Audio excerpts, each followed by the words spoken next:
Hey guys, what's going on? Whoops, a little bit late night recording. I wanted to get a video out. It's going to be a quick one. I haven't done a mental hacking video in a while, and this was kind of something I saw talked about a little bit on Twitter and stuff. So kind of wanted to give just my 2 cents into it about staying motivated in bug bounties.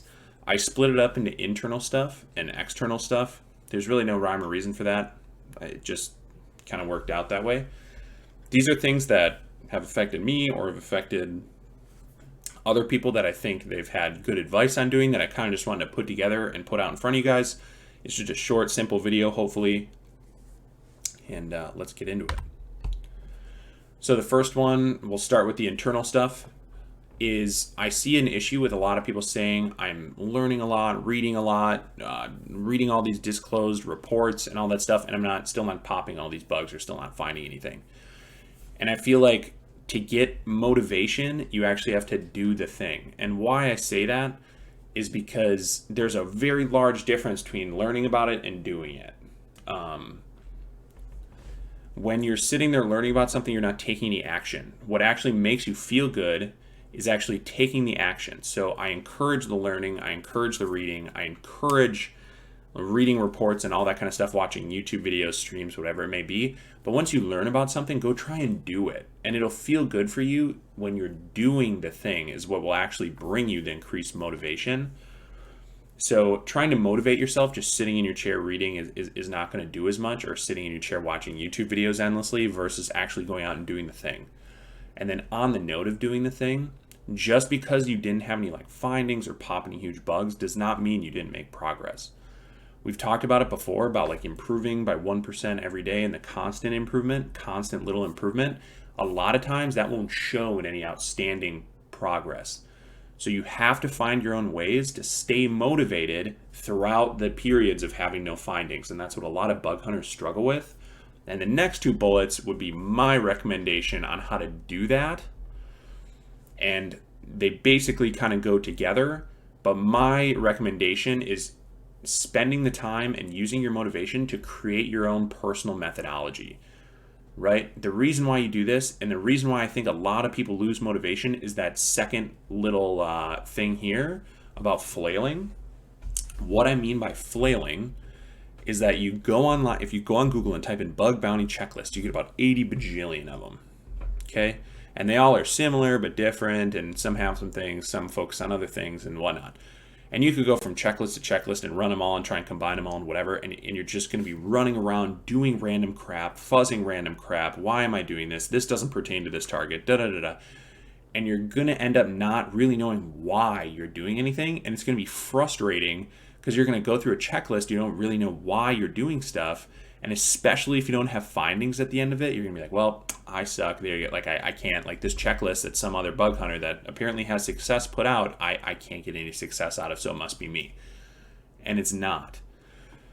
The real meat and potatoes of bug bounty comes when you take time to, the first bullet says there under methodology, comes when you create your own expertise in whatever it is. It could be one vulnerability, it could be a handful of vulnerabilities, it could be just, recon in general could be your expertise, fuzzing, whatever it may be, right? GitHub, secret scanning, whatever you want to choose, but pick things that you like and develop expertise in those and create your own personal methodology out of that. Now, will that mean that your personal methodology has 100% coverage on every bug known to man? No. But you'll be a lot more motivated to hunt if you're hunting on things you really enjoy and you are getting better at hunting every day. And you know exactly why you're doing your methodology because you created it. So you know, oh, I'm fuzzing for this thing because if this happens, I think I might be able to pop this bug out of it. Or I'm fuzzing this particular thing or attacking this particular thing this way because I've already seen this framework and I've already done this for this framework and I know this, that, or the next thing.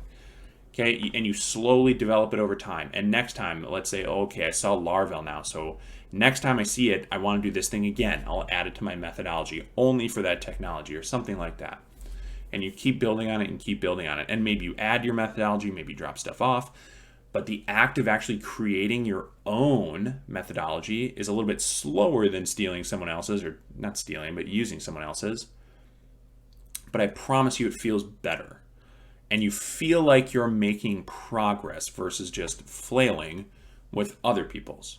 Because then you don't really know where the failure's coming from, right? If you use a checklist, a big, long checklist, and you still don't find anything, well, was there really no bugs there? Am I just a really crappy bug hunter? Does the the motivation just kind of tanks right away? Where when you're constantly tweaking and playing with your own stuff, it works a lot better. Again, little blurb there at the end about knowing what you're looking for, right? Check out the Bug Crowd VRT, scroll through it, pick some stuff you like or are interested in, learn about them, create a checklist, right? Of your own. Perfect start. What are my top 5 bugs I want to hunt for, or top 10 or 1 or whatever, and just start with a simple checklist and build it out from there. How do you check each thing off the box and start making your own methodology? The other thing, notes, okay? Take notes. I did this, this happened. Just write it down virtually or in person, whatever, and stow it away. It saves so much time.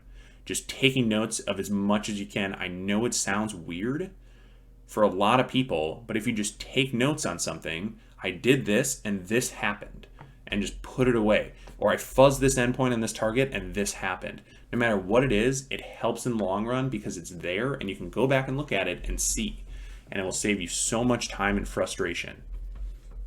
Now, getting to the external stuff, this is more about again, stuff external coming towards you, right? So the first thing I wanted to talk about was ignoring bragging, discouragement, negativity, put downs, etc., whether it resolves to personally or people DMing you or social media and looking at Twitter and Reddit. And this does kind of vary person to person as far as motivation. Why I say that is because there are people in the world that can go on Twitter, look that someone popped a $50,000 RCE on some big target, and take that as an extreme motivator, wow, I have to go do that. I'm going to be the next one. Let's go, and goes hands on keyboard and just goes ham. But there's a lot of other people that look at that and go wow, that will never be me. That's way out of my league. I'm drowning here. Okay. And I would highly recommend you go from point 1 of the bragging, discouragement, negativity to bullet point 2 of filling your feed, your DMs, and everything else with a solid support system. Okay, there's a lot of good bug hunters out there, and there's a lot of good people out there that are also good bug hunters that would be happy to talk to you. Okay, find Discord communities, Slack, Twitter, Facebook, real life, for God's sake. I don't care. Go find the positive people in the community that are making positive changes in the community, and that's one really good way to make sure your external facing stuff, whether it be Twitter or DMs or in person, whatever it is, positive input will definitely create more motivation than negative input. I promise you 100% of the time. A little tip for finding positive, solid support: own where you're at. And what I mean by that is if you're a beginner and you're brand new, great, and welcome to the community, but own it. And what I mean by that is instead of going to find these people who have popped these 50,000 RCE bugs and DMing them endlessly saying, train me, mentor me, train me, find me bugs, or whatever, go the other route and say, hey, I'm new. Is anyone else new? Let's learn together. Let's do labs together. Let's start hacking together and see what we can find.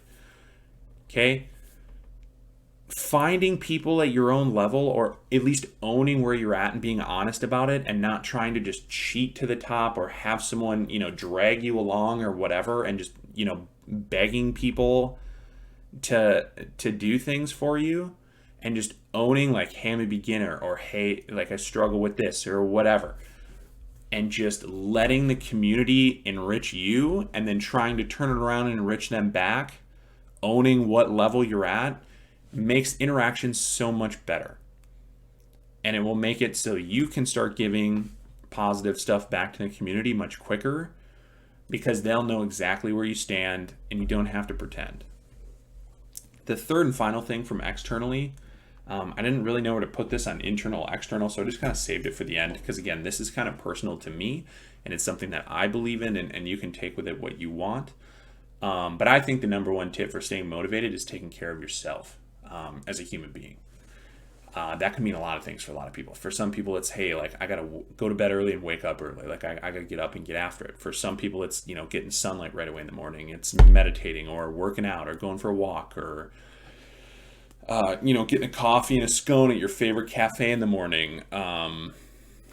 You know, whatever it may be, just sitting in front of a computer in your basement for 20 hours a day, just in my opinion, is not the way to do things. Go enjoy life a little bit, come back, sit down, hack for a couple hours, deep think, get up, do something else, go for a walk, spend time with people, you know, whatever it may be. Take care of you how you want to take care of you. Everyone does it different. But if you're not taking care of yourself, it's going to be really hard to sit down, focus, motivate yourself, and really create output the way you want to create output in any field, but even bug bounties. That's really all I got, guys. Short little video. Again, I'm hoping to make these videos a little more consistent, and really I kind of have like 3 different like routes or playlists going at the same time. I'm going to try and get more out on all 3, but let me know what you guys want to see. Let me know what you guys think. Again, if you ever just want to talk about anything, bug bounties, motivation, anything like that, let me know. DM me on Twitter, hit me up. Always down to talk. I love talking to you guys. But for now, peace.